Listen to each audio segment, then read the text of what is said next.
ఇంట్లో ఉన్న బంగారాన్ని విడిపించి ఆ రోజు ఆన్లైన్ రేటుకే మేము కొంటాం. Sharma gold company. ప్రెసెంట్ ఇప్పుడు ఉన్న వాళ్ళలో ట్రెండింగ్ ఫాస్టర్స్ ప్రేయర్ బాగా చేస్తారు, వెళ్తే చాలా బాగుంటుంది అనుకున్న వాళ్ళలో మీరు కూడా ఉన్నారు. మంచి గుర్తింపు వచ్చింది. బ్రదర్ అనిల్ గారు అండ్ మీరు ఎలా ఉంటుంది సార్? అంటే కేఏ పాల్ గారు కూడా ప్రజాశాంతి పార్టీ అని ఒకటి పెట్టారు. ఆయన కూడా ఒక ఫాస్టర్ నుంచి వచ్చారు కాబట్టి ఆయన పార్టీ, ఆయన సిద్ధాంతాలు, ఆయన వ్యక్తిగతం మీద కామెంట్ అని చెప్పను కానీ he is not anymore connected with religious activity. ఆయన అంబిషన్ అంతా రాజకీయాలే ఫ్రమ్ డే వన్ నుంచి. ఇప్పుడు ఇంతకు ముందు ఆఫ్ కోర్స్ పెద్ద సేవకుడు, గొప్ప సేవకుడుగా పనిచేశారు. గుర్తింపు ప్రపంచవ్యాప్తంగా గుర్తింపు వచ్చింది. యుఎస్ ప్రెసిడెంట్ తర్వాత సొంత విమానాలు ఎవరికైనా ఉన్నాయంటే అది ఆయనకే. ఆయనకి మొన్న నా ఫ్రెండ్ పంపించాడు ఒక వీడియో, పీస్ మిషన్ అని ఒక ఎయిర్ క్రాఫ్ట్ మెక్సికో దగ్గర తుప్పు పట్టిపోయి గరాజ్లో ఉన్నదండి. ఆయనదే కదా అది? ఆయనదే. అది చాలా బాధ కలిగింది. అంటే ఏ స్థాయిలో ఉండే వ్యక్తి ఇప్పుడు ఏంటి సార్ రీజన్ ఏంటి? ఐ హ్యావ్ నో ఐడియా అండి, ఆయననే అడగాలి మీరు. రాజా గారి అంబిషన్ అంటే ఏమని చెప్తారు? సర్వ్ ద కమ్యూనిటీ అండి, irrespective of cost, creed are religion.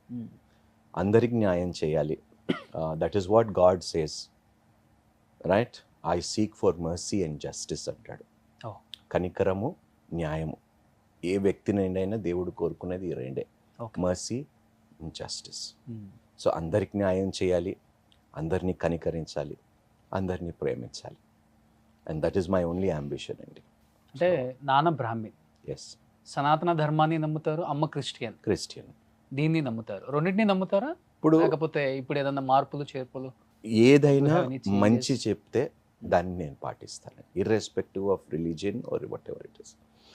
మంచి అనేది భగవంతుడి నుంచే వస్తుందండి, చెడు అనేది మనం సృష్టించుకున్నది.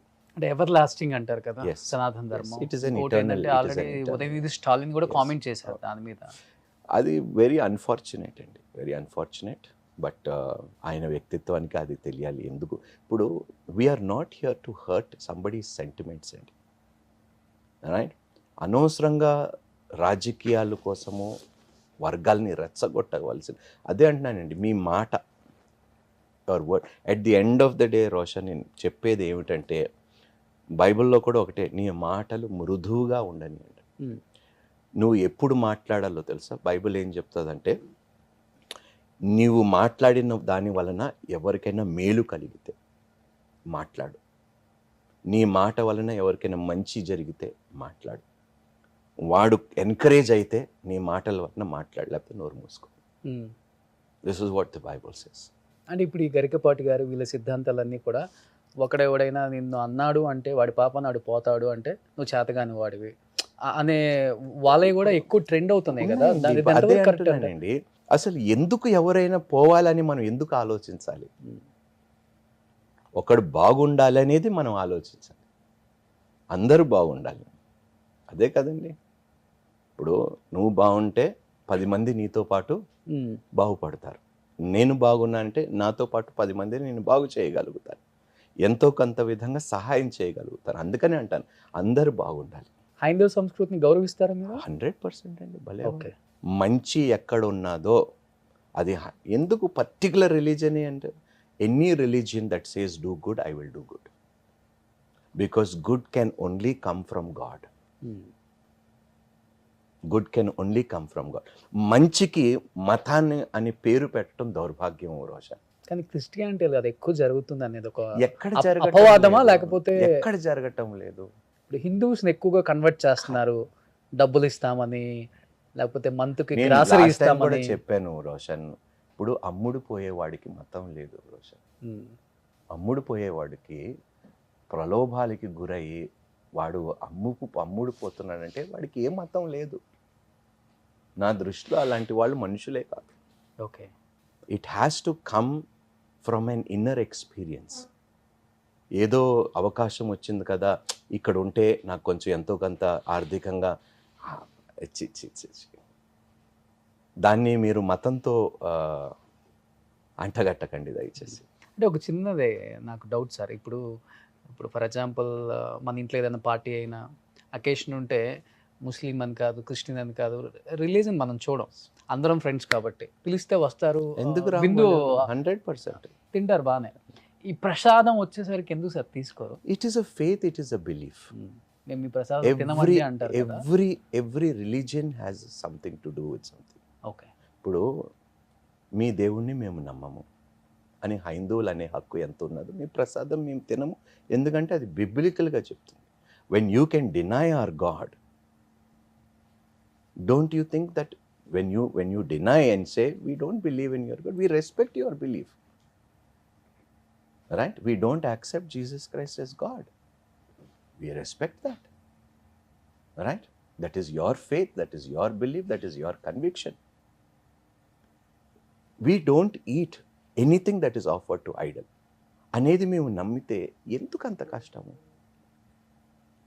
ప్రతి మతానికి ఒక ఐడియల్ ఉంటుంది, ఒక ఐడియాలజీ ఉంటుంది, రైట్? ఒక సిద్ధాంతం, ఒక పద్ధతి ఉంటుంది. Respect everything. అర్థమైంది కదా? ఇప్పుడు బ్లడ్ డొనేషన్లోని ఎవరు బ్లడ్ అక్కడ మతం అక్కర్లేదు, అవుతుంది, బతకాలంతే. అంతే. అందుకని అంటున్నాను, ఇప్పుడు ఈ వాట్సాప్ యూనివర్సిటీస్ ఎక్కువైపోయాయి. మీరు మతం గురించి మాట్లాడుతున్నారు కానీ రోషన్, మీరు మాట్లాడవలసింది ఈ వాట్సాప్ యూనివర్సిటీస్ ద్వారా మీరు యంగ్ మైండ్స్ని కరప్ట్ చేసి పాలిటిక్స్ కోసము కులాలు మనుషుల మధ్యలో చిచ్చు పెడుతున్నారే, మతం కన్నా భయంకరమైనది అది.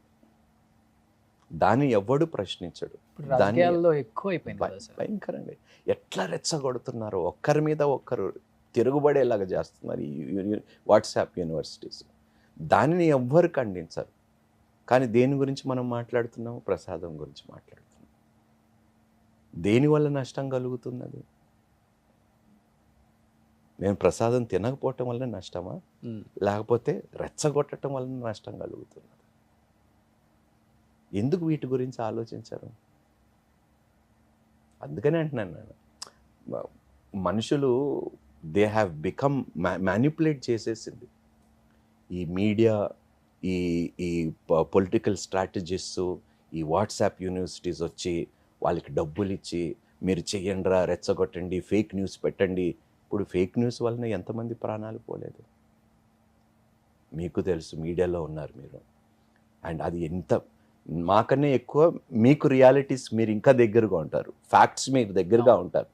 కానీ బికాస్ ఆఫ్ సర్టన్ రెస్ట్రిక్షన్స్ మీరు అన్ని ఫ్యాక్ట్స్ బయట పెట్టలేరు, ఎందుకంటే పొలిటికల్ ఆపరేషన్ మీకు ఉంటుంది. మాకు అది లేదు, అందుకని మేము స్వేచ్ఛగా ఏదైనా మాట్లాడేస్తాం.